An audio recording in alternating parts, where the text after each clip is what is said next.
Good afternoon everyone and welcome to this week's update.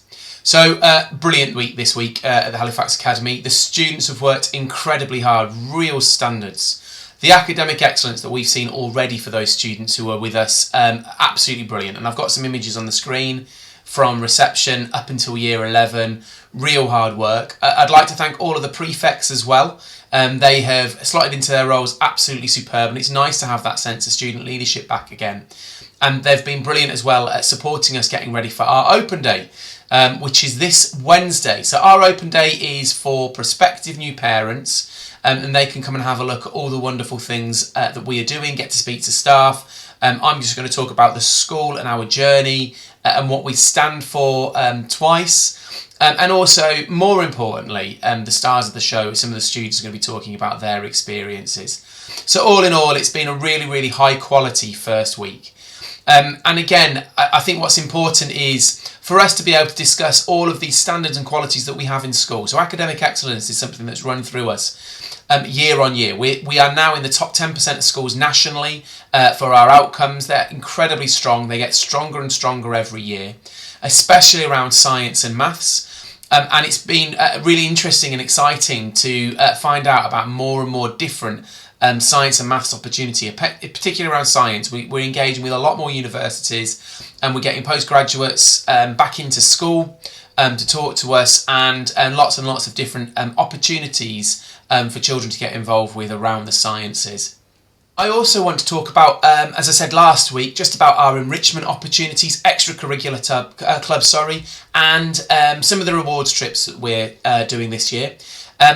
As I said last week, one of the biggest shames is we weren't able to get children out. We were very cautious. We wanted to make sure that people were safe, and we didn't want to take any risks that we didn't need to last year. Whereas this year, with the restrictions are lower, we want to try and get every child to experience something this first half term, or this first term I should say. We've got rewards trips across each of the phase 1, 2, 3, 4 and 5, and every year group for children to engage with. And the criteria is on the board here. Now, as I say, our standards are very, very high. So we expect incredibly high attendance, incredibly high punctuality, really good behaviour and really good attitude to learning in the classroom. So that's really important for us. But if children do that, and it's always, I've talked to the children this week, it's always in their choice. It's always their choices which determine their behaviours. And so they're in control of all of this. Every child could get to go on a reward trip. And you can see some of the opportunities we've got here on the screen, as well as all of the variety of different things we do in school as well. And we've got a lot of different clubs going on, both primary and in secondary, on phase 1, 2, 3, 4 and 5. And as I say, you've got a flavour of these on the board. So these will be starting up over the next couple of weeks for all students to get involved with. So please do encourage your children to get involved with all of the extracurricular activities that we've going on. We know it makes a real difference to children. They can become more engaged, get much better relationships with their teachers, with their friends, with other students in the year, and it's a really positive thing to do for their mental health and their physical well-being as well. Okay, the next thing I'd like to talk to you about is the coronavirus vaccinations that I'm sure you will have heard about.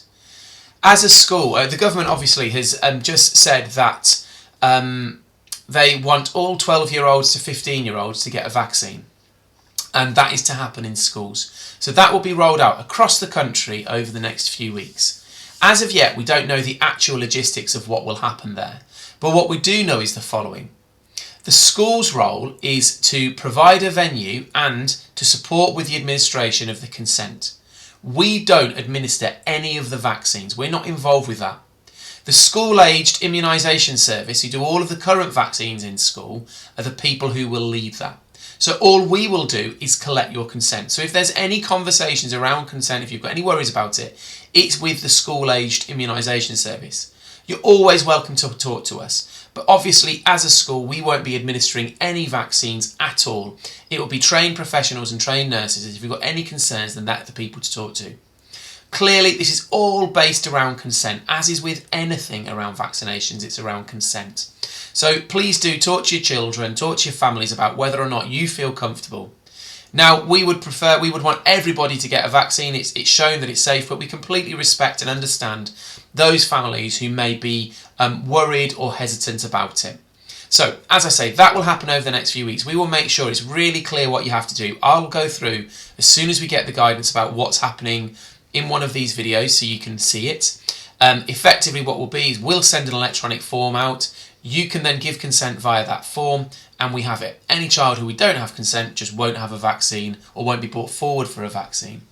So we will ask for consent, and then anything else after that is dealt with by the school-aged immunisation service. So if you've got any questions, then you need to direct them to them in the first instance. If you can't get through to them, then we'll try and help the best we can.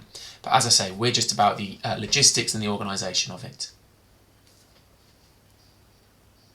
And finally from me this week is just an update around where we're at with the relationship policy in primary. Last week I met with the 3 representatives who I have been meeting for the last few weeks again. Sale Suleiman, Nadeem Mir and Fazan Ahmed, and they have been really supportive. Now all that their role is they are checking through what we're doing, our approach and some of the schemes of work. I want to just be clear that it's not about getting a seal of approval from anyone, but this is making sure that we've got the lines of communication clear. So this week we shared with them some of the lesson plans that we will be using, so they had an opportunity to look through that, and they're going to give us their thoughts on those lesson plans. In the next meeting we have will hopefully be with a local imam, and they will get to go through every single lesson that we intend to teach. Now this is all around the statutory part, so the part we have to teach by the government have told us to, all about relationships.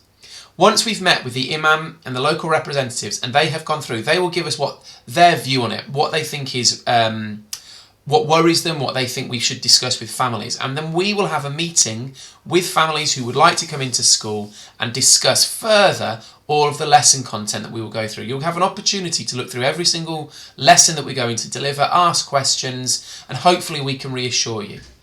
So that is let's just explain that again. So we're going to do some consultation. We're meeting with the Council of Mosques. That's not about getting a rubber stamp and saying it's approved by them, but that's just so they have an understanding of what we're doing.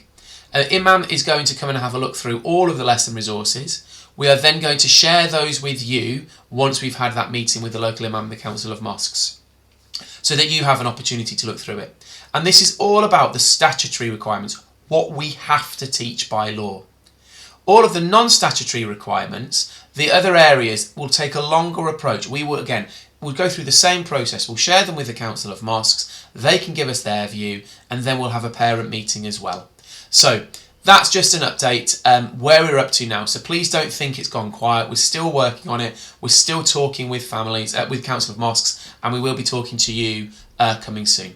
So that's it from me. Have a great week. I look forward to seeing all the new families on the 22nd, and I will speak again next week. Thank you very much, everyone.